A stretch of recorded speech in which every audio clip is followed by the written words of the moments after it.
शंकर महाराज अंगात येतात सांगून कोथरूडमध्ये बाबांनी IT इंजिनियरला लावला भक्तीचा चुना।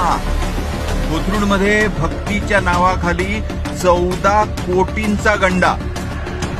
पुण्यात IT अभियंता दीपक डोळस आणि त्यांच्या शिक्षक पत्नीला मुली बऱ्या होतील या आशेने भोंदूबाबा दीपक खडके आणि त्यांची शिष्या वेदिका पंढरपूरकर यांनी मोठा गंडा घातल्याचा प्रकार समोर आला।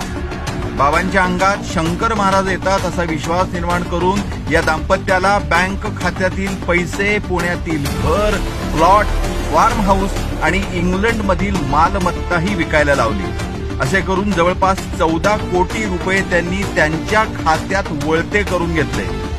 मुलीची तब्येत सुधारली नाही तेव्हा उलट घरात दोष आहे असे म्हणत त्यांनी घर तारण ठेवून कर्ज काढायला लावले।